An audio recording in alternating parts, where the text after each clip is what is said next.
오늘 저희들이 주신 말씀을 같이 찾겠습니다. 구약성경 시편 말씀입니다. 시편 119편 97절에서 112절까지 말씀을 우리 한 절씩 교독하도록 하겠습니다. 구약성경 시편 119편 97절에서 112절까지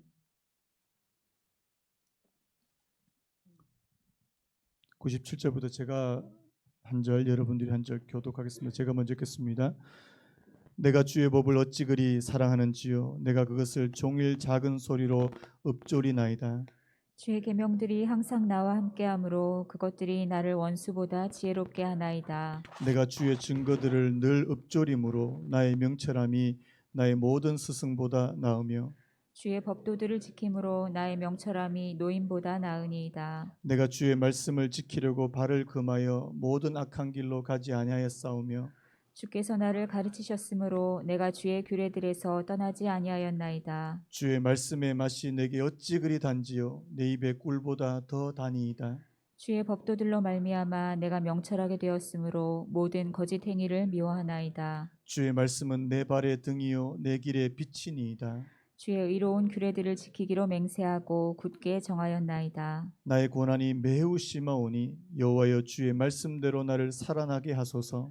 여호와여 구하오니 내 입이 드리는 자원 제물을 받으시고 주의 공의를 내게 가르치소서. 나의 생명이 항상 위기에 있사오나 나는 주의 법을 잊지 아니하였나이다. 악인들이 나를 해하려고 올무를 놓았사오나 나는 주의 법도들에서 떠나지 아니하였나이다. 주의 증거들로 내가 영원히 나의 기업을 삼았사오니 이는 내 마음의 즐거움이 됨이니이다. 같이 읽겠습니다. 내가 주의 율례들을 영원히 행하려고 내 마음을 기울였나이다. 아멘. 아멘. 오늘 말씀의 제목을 한번 따라 보시겠습니까? 집어 들고 읽으라. 한 번 더요. 집어 들고 읽으라. 욥기 말씀을 좀 계속해서 나가다가 제가 이번 주에는 이 욥기 말씀 준비가 사실 좀 힘들었습니다. 그래서 욥기 말씀을 잠깐 쉬고요. 우리 시편 119편 이 본문의 말씀으로 오늘 같이 말씀을 좀 생각했으면 좋겠습니다. 우리 다음 주부터는 다시 또 우리 욥기 말씀을 같이 생각해 보고요. 제가 전에 한번 여러분들에게 소개해드린 그 책이 있습니다. 그 유진 피터슨이라고 제가 참 좋아하는 그 목사님이 쓰신 이 책을 먹으라라는 책이 있습니다. 이게 뭐냐, 영적인 독서에 관한 책인데요.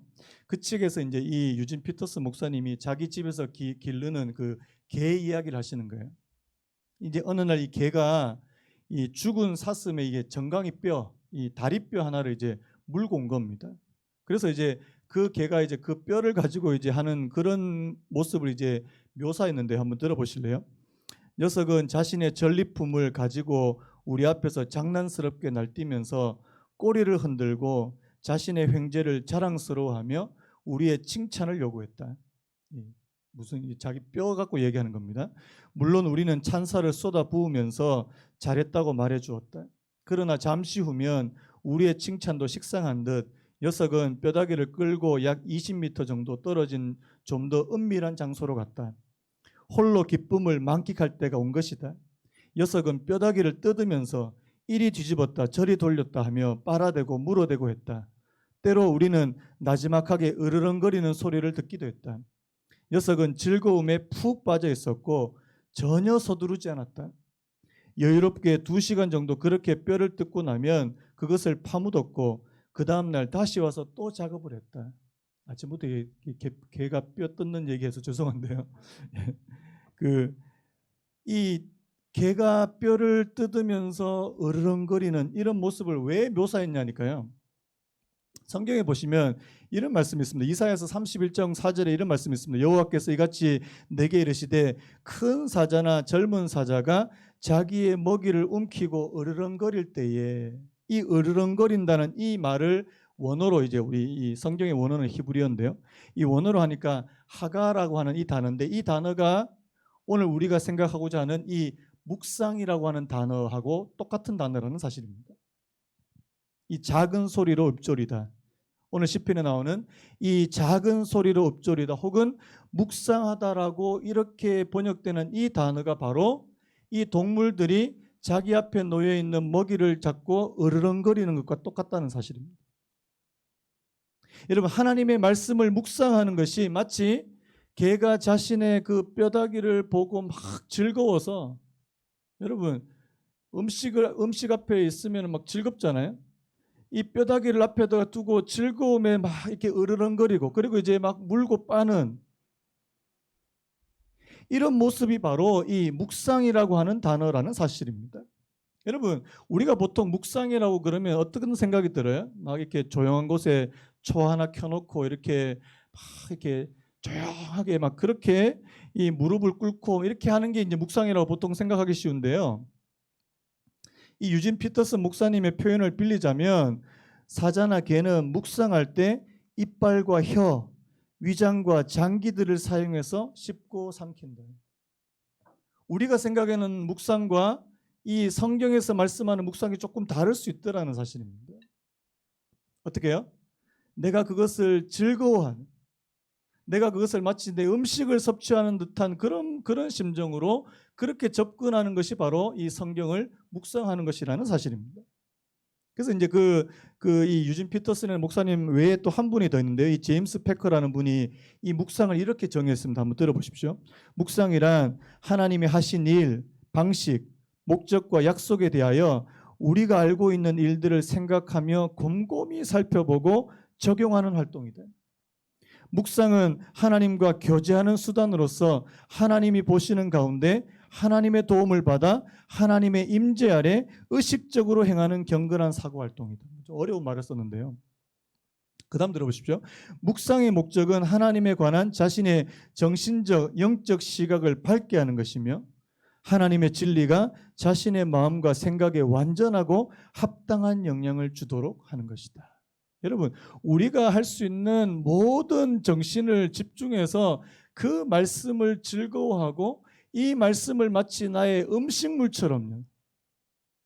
음식물 앞에서 막 이렇게 힘들어하시는 분들은 아직 건강이 좀 약하신 분들이죠. 여러분들이 만약에 건강하다면 음식물 앞에서 힘들어하지 않습니다. 음식물 앞에서 막 기쁨과 즐거움이 있죠. 여러분, 신앙생활에서 이 하나님의 말씀, 이 성경의 중요성은요, 너무나도 중요하다는 사실입니다. 여러분, 그 하나님의 은혜를 받는 방편이 3가지 정도 나오는데요. 이 교리 시간에 배우는데, 우리가 하나님의 은혜를 받는 그 통로가 뭡니까? 첫 번째가 바로 하나님의 말씀. 하나님의 말씀. 두 번째 기도. 그다음에 세 번째 성례. 여러분, 성례가 뭔지 아시죠? 성찬과 세례를 바로 성례라고 부르지 않습니까? 우리가 하나님의 은혜를 공급받는 그 통로가 되는 방편이, 첫 번째 방편이 바로 하나님의 말씀을 통해서라는 사실입니다. 그래서 여러분, 기독교를 이 말씀의 종교 혹은 계시의 종교라는 이런 표현을 씁니다. 어느 목사님이 그 미신과 기독교의 차이점을 이렇게 비교하는 그런 글을 제가 읽은 적이 있는데요. 미신하고 기독교가 뭐가 차이가 날까요? 여러분, 미신은요, 자기가 믿는 신의 능력을 이용해서 자신의 뜻과 소원을 이루려고 하는 종교다, 이렇게 되어 있습니다. 여러분, 예전에 할머니들이 그 정한수 한 그릇 떠놓고 어떻게 합니까? 비나이다. 무조건 빌어요. 언제까지요? 소원이 이루어질 때까지. 여러분, 우리가 하나님을 믿는 부분에도 물론 이런 요소가 없지 않습니다. 있습니다, 분명히. 그런데 이게 전부가 되어서는 안 된다는 사실이죠. 여러분, 미신은요, 그게 다예요. 왜? 내 소원을 이루기 위해서 어떤 초자연적인 능력을 구하는, 그래서 내 소원을 이루려고 하는, 그게 바로 이게 미신이라면, 기독교는 뭐냐니까 하나님의 능력을 이용해서 자신의 뜻과 욕심을 이루기보다는 하나님의 말씀을 깨달아 알게 된 하나님의 뜻을 자신의 삶 속에 이루려고 하는 종교다. 이해되십니까? 한번 따라할까요? 하나님의 말씀을 깨달아 하나님의 뜻을 자신의 삶 속에 이루려는 것이다. 이게 기독교입니다.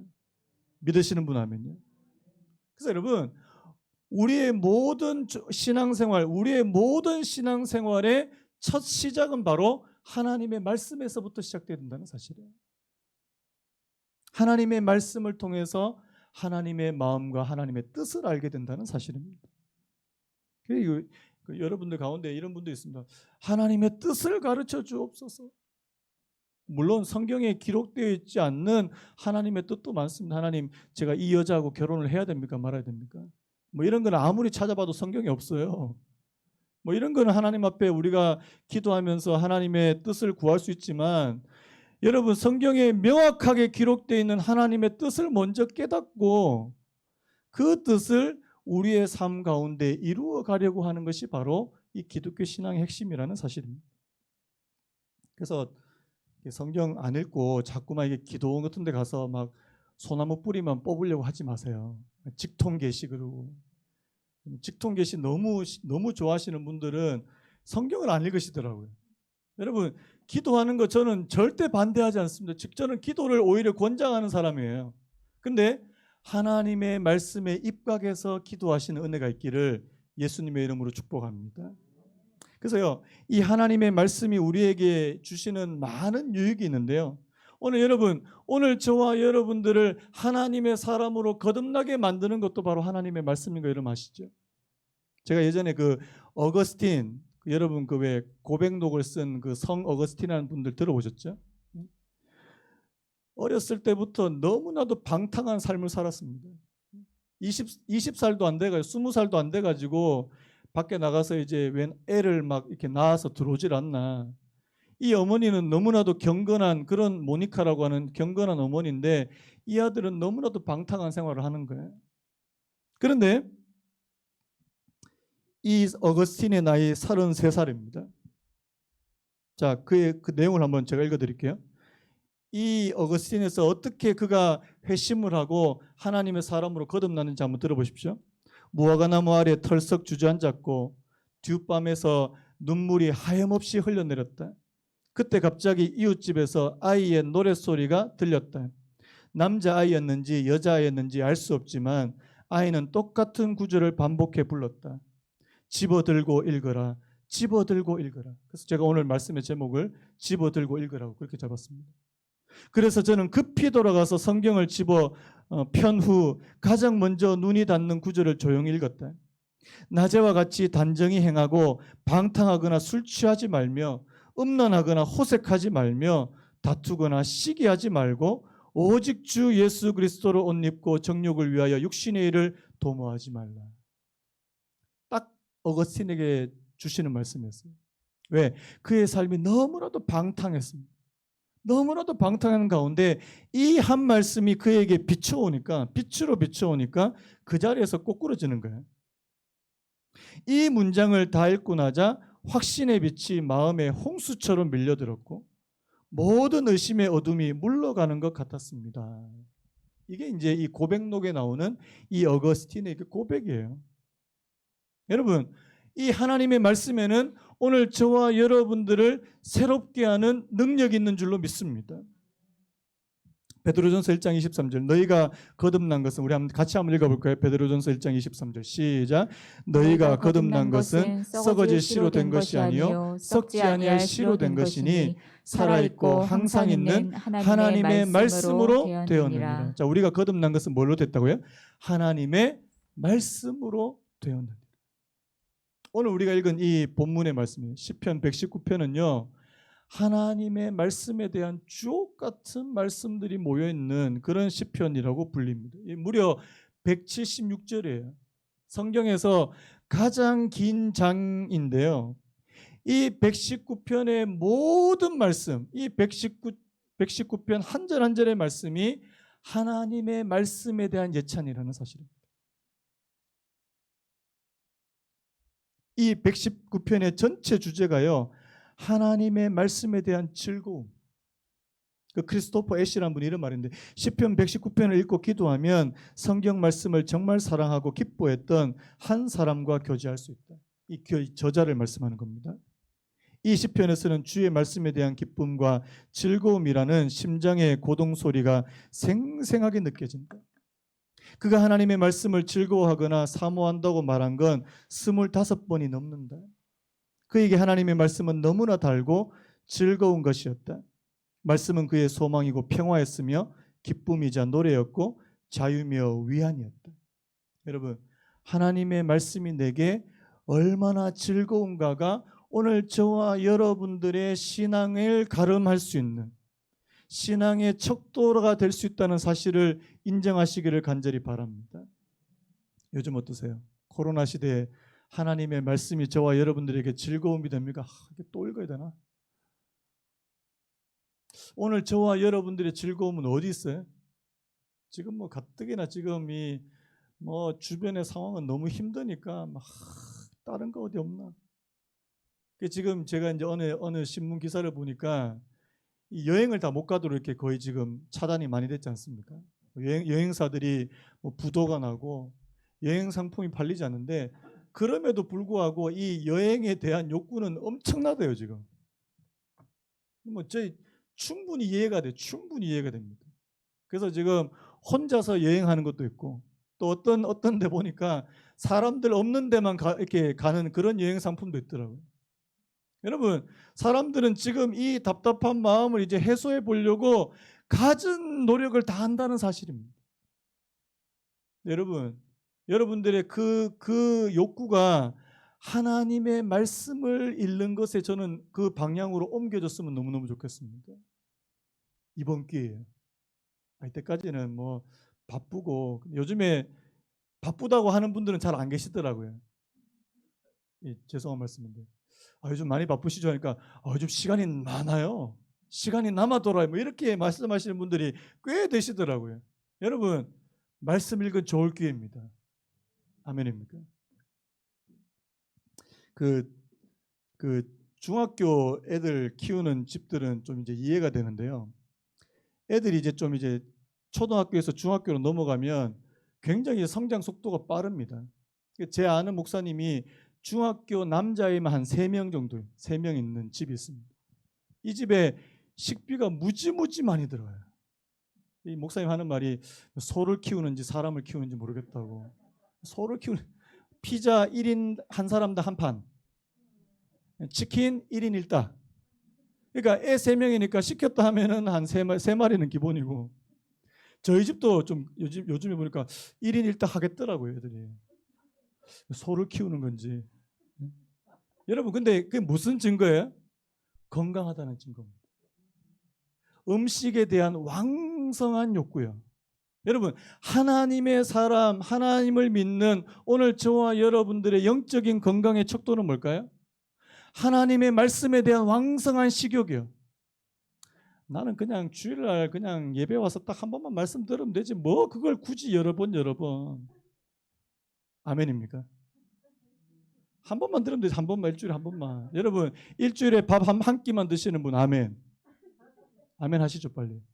왜? 어디 뷔페 같은 데 가서 막 배가 터질 것이 먹고 일주일 버티는 거예요. 버텨보세요. 우리 그렇게 안 하잖아요. 하루에 적어도 한 끼 이상은 드시잖아요. 아멘입니까? 하나님의 말씀은요?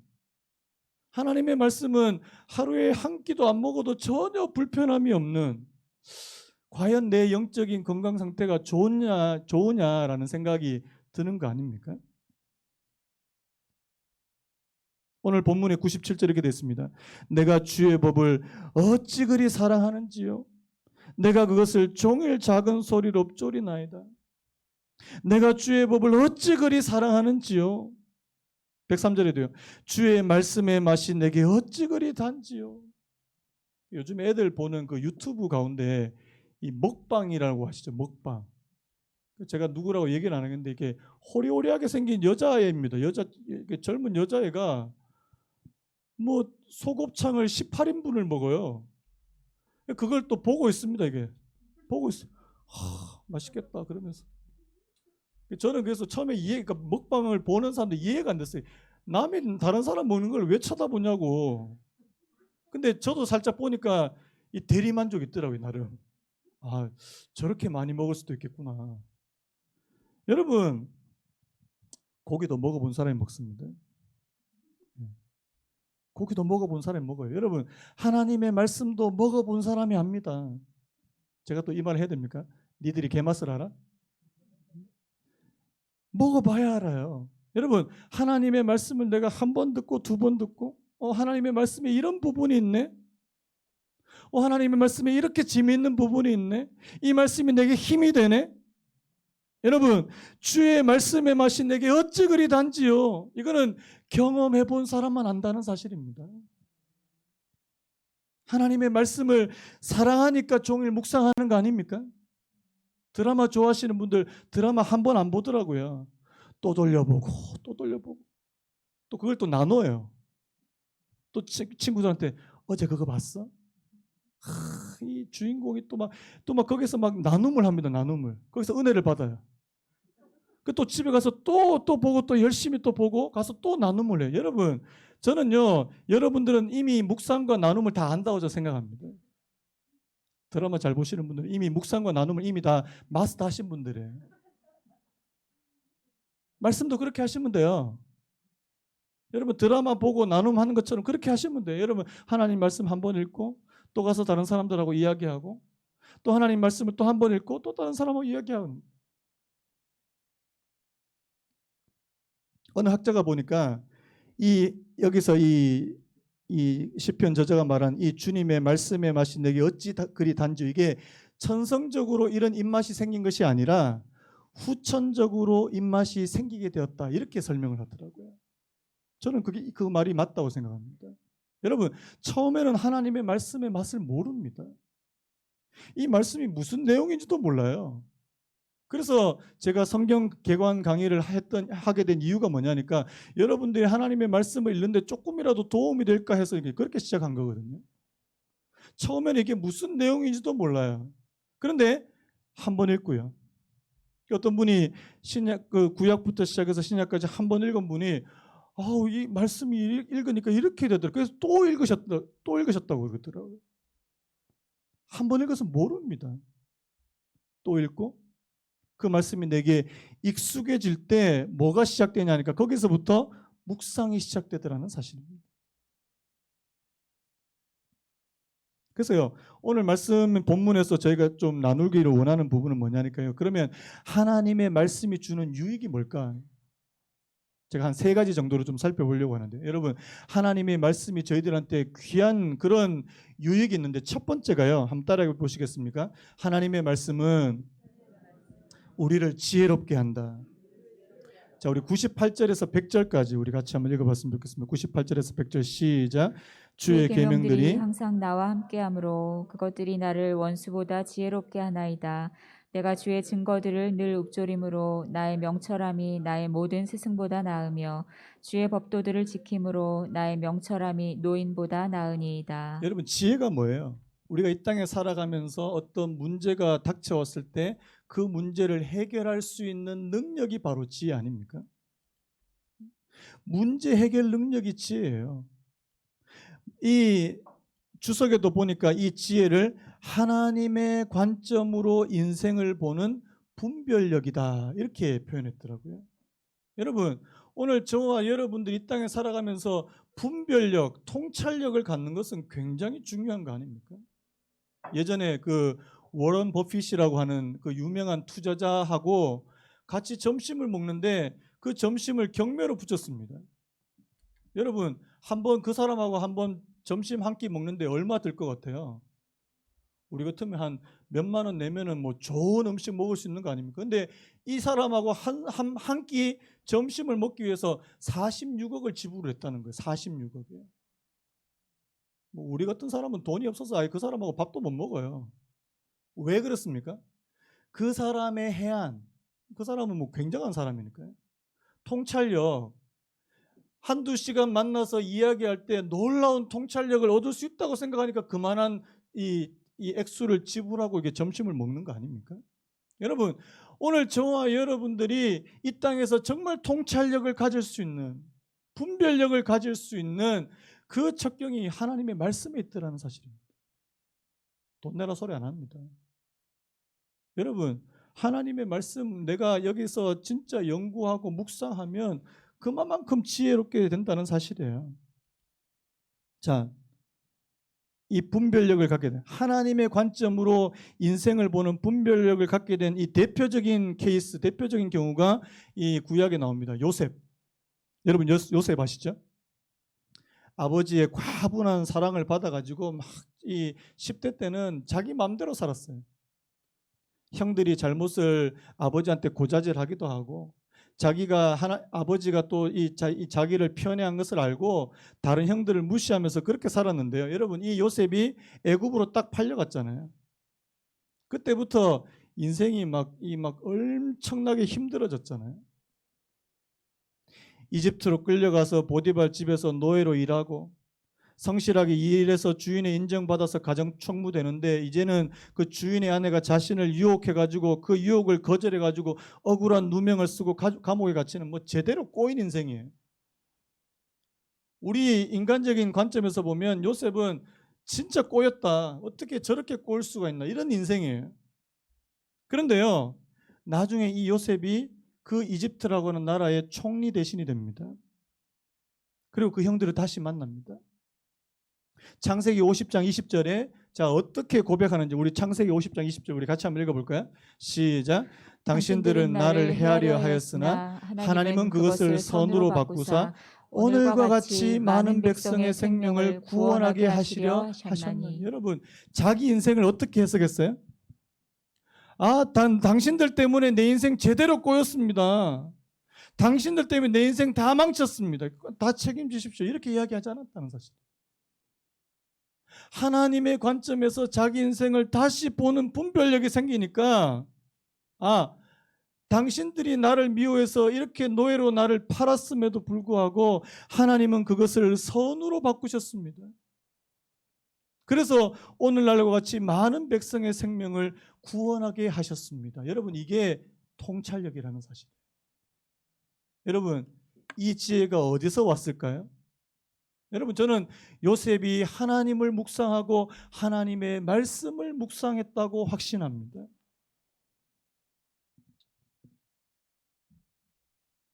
이런 지혜는요, 오늘 또 말씀 보니까 우리를 우리의 원수보다, 우리의 스승보다, 노임보다도 뛰어나게 만든다, 이렇게 되어 있습니다.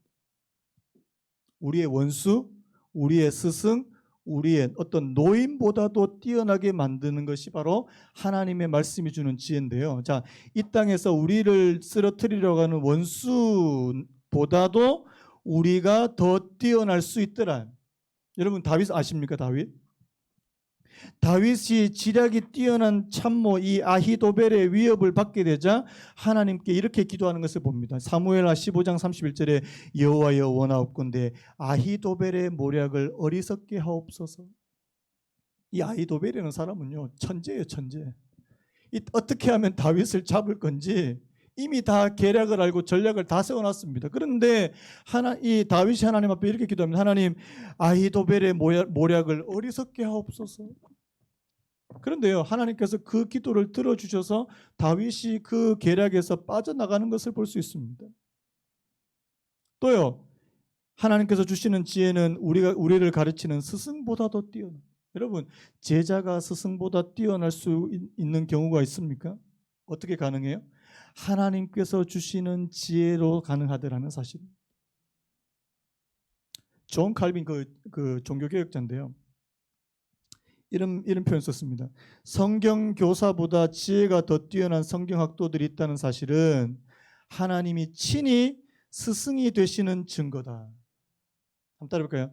성경 교사보다 지혜가 더 뛰어난 성경학도들이 있다는 사실은 하나님이 친히 스승이 되시는 증거다. 만약에 저 다음에 오는 목사가 하나님의 말씀을 더 깊이 깨닫게 되고 더 풍성한 것을 알게 될 수 있는 그 이유는 뭡니까? 하나님의 성령이 그들에게 스승이 되어 주셨기 때문이라는 사실입니다. 찬송가 453장 이런 가사가 있습니다. 성령이 스승 되셔서 진리를 가르치시고 거룩한 뜻을 깨달아 예수를 알게 하소서. 누가 스승이 되신다고요? 하나님의 성령께서 스승이 되어주신다. 오늘 저와 여러분들을 가르쳐 주신다는 사실입니다. 그다음 마지막으로요. 이 노인보다도 더 뛰어난 지혜인데요. 자, 이 노인 여러분 인생을 오래 사신 분이에요. 우리보다 경륜과 연륜이 훨씬 더 뛰어나신 분이에요. 그런데 내가 그 노인보다도 뛰어날 수 있을까라는 사실입니다. 예전에 제가 섬기는 교회 그 목사님이 그 강원도 쪽에 이제 긴급 구호 활동을 하러 가셨는데 구호 활동을 마치고 우연히 90살 넘은 이 할아버지를 만나신 겁니다. 90살 넘은 할아버지를 만나니까 이제 이 목사님이 이제 이런저런 얘기를 하다가 질문을 한 가지 했습니다.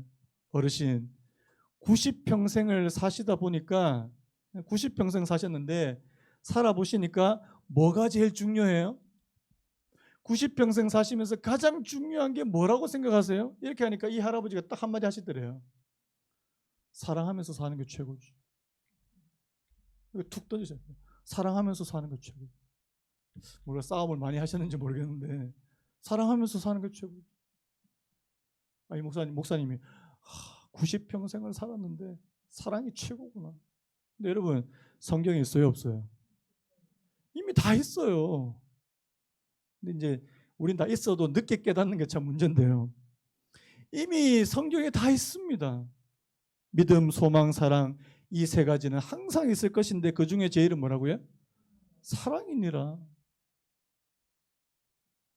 그 윌리엄 틴데일이라는 분 이런 말씀입니다. 성경을 파고드는 소년은 그 말씀을 무시하는 가장 학식 있는 성직자보다 하나님에 대해 더 많이 알 수 있다.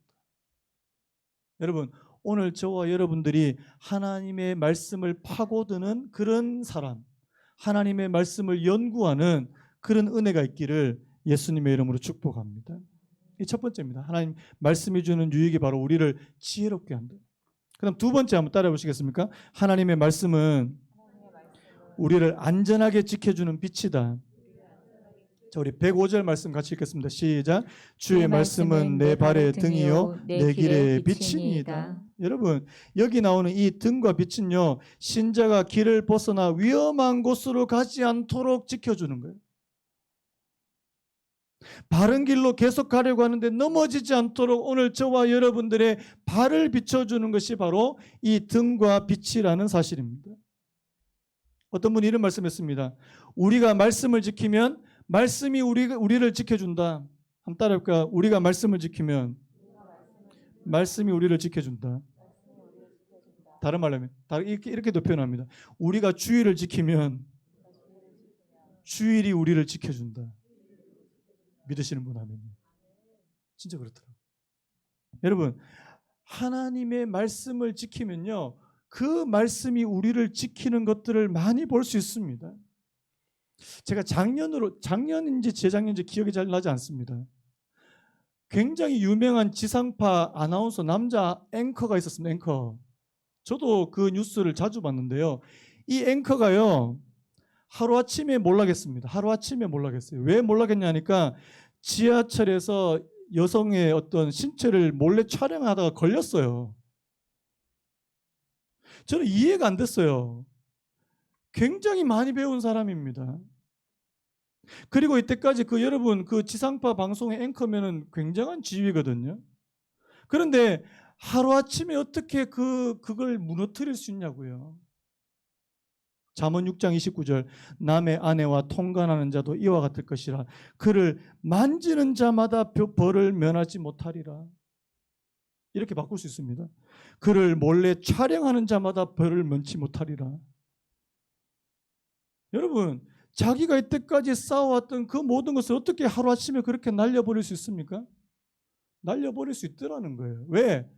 내 그 잠깐의 그 충동적인 그 본능을 억제하지 못하면요. 이때까지 내가 쌓았던 그냥 하루아침에 다 날려버리는 거 아닙니까? 이사야서 53장 6절처럼 우리는 다 양 같아서 그릇 행하여 각기 제 길로 갔다. 여러분 오늘 저와 여러분들은요 가만히 내버려 두면 본능대로 움직일 수밖에 없는 그런 존재라는 사실입니다.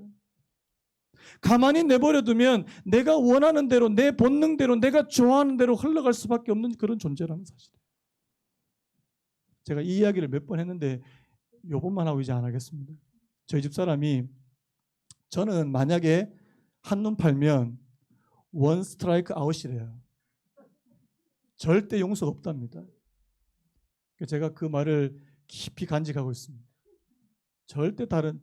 근데 저는 그런 낌새를 전혀 보이지 않는데 무슨 뭐 이상한 불륜 나오는 드라마만 같은 것만 나오면 저한테 그 이야기를 해요. 당신은 혹시라도 만약에라도 그러면 절대 용서는 없다. 제가 이렇게 얘기합니다. 내가 당신 때문에 당신이 두려워서가 아니라 물론 당신도 두렵지만 하나님이 두려워서도 내가 안 한다. 하나님의 말씀 앞에서 내가 안 한다. 뭐 저도 장담 못하는 거 아닙니까?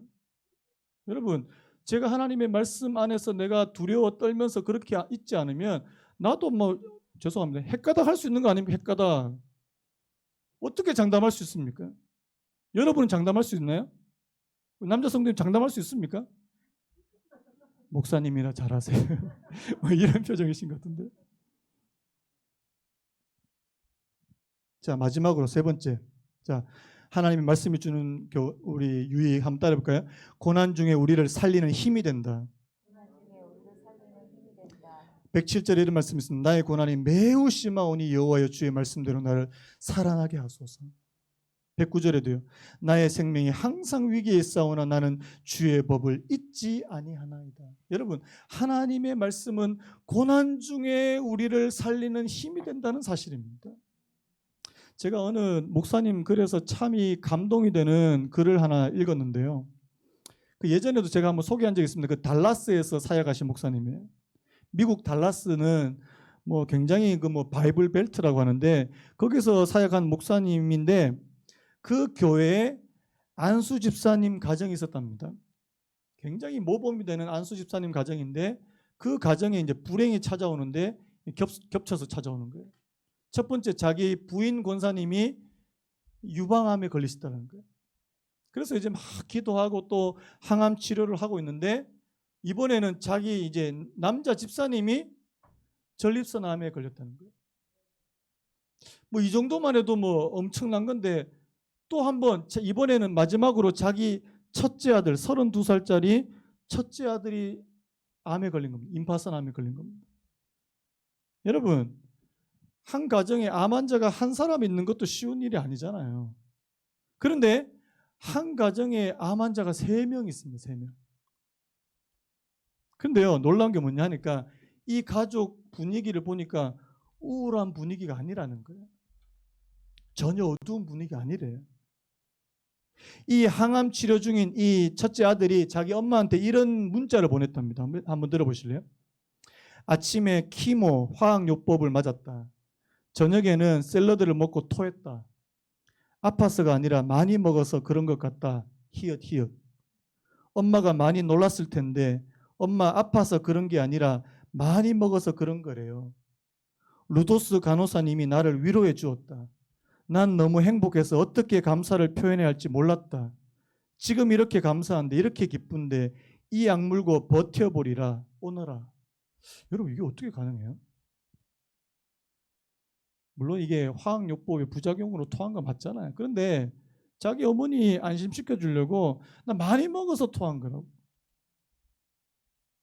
어떻게 이게 가능할까 했는데 이 가정, 이 아버지 집사님 또 어머니 권사님 이 아들이 붙잡고 있는 말씀이 있더래요. 말씀이. 빌립보서 4장 11절 13절. 여러분 잘 아시는 말씀이에요. 내가 궁핍함으로 말하는 것이 아니라 어떠한 형편에 있든지 나는 자족하기를 배웠노니 나는 비천에 처할 줄도 알고 풍부에 처할 줄도 알아. 모든 일 곧 배부름과 배고픔과 풍부와 궁핍에도 처할 줄 아는 일체의 비결을 배웠노라. 그 다음 한번 따라해 보시겠습니까? 내게 능력 주시는 자 안에서 내가 모든 것을 할 수 있느니라. 여러분, 내게 능력 주시는 자 안에서 내가 모든 것을 할 수 있다는 그 의미는 뭐예요?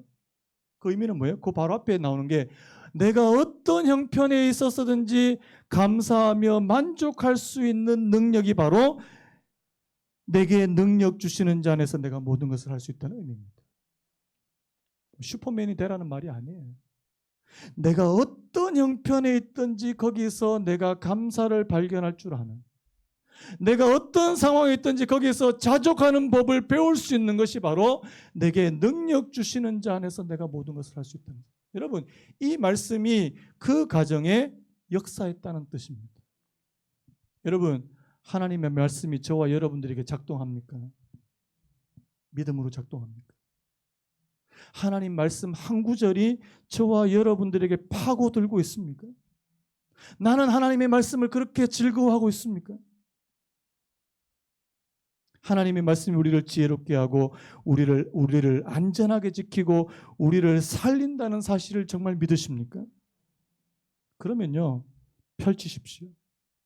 펼치십시오. 제가 오늘 말씀 마무리하면서 이번 연말에 여러분들한테 이 필사 노트를 한 권씩 다 선물로 드리려고 그래요. 요즘에 많은 교회들, 진짜 저도 깜짝 놀랐습니다. 정말 많은 교회들이 성경 필사를 하고 계시더라고요. 이 코로나 시대 때 많은 사람들의 마음이 지금 갈피를 잘 잡지 못하고 막 이렇게 흔들리기 쉬운데 하나님의 말씀을 진짜 손으로 쓴다. 저도 사실 손으로 쓰는 거 별로 안 좋아해요. 저 그냥 타이핑 치는 거 좋아하지 손으로 쓰는 좀 글씨가 지렁이가 기어가서요. 되게 보기 싫거든요.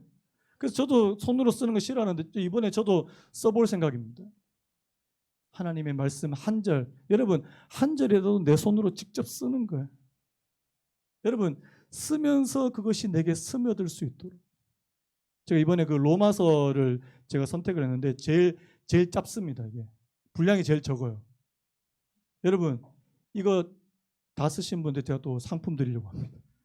이렇게까지 제가 해야 되나 싶은 생각이 드는데요. 여러분 하나님 말씀을 가까이 하십시오. 하나님 말씀을 즐거워하십시오. 그 말씀이 내게 영향을 끼칠 수 있도록, 그 말씀이 내게 믿음으로 작동될 수 있도록 그렇게 만드는 거예요. 이 코로나 시대에 하나님의 말씀을 붙잡을 수 있는 오늘 저와 여러분 되시기를 예수님의 이름으로 축복합니다. 우리 아까 불렀던 찬양 있잖아요. 이 찬양 한번 부르고 같이 한번 잠시 기도하고 오늘 예배를 마치려고 합니다. 말씀 앞에서 경외함으로 주께 예배합니다. 우리 다 같이 한번 일어나시겠습니까? 우리 일어나셔서 오늘 찬양하고 오늘 예배 마치겠습니다.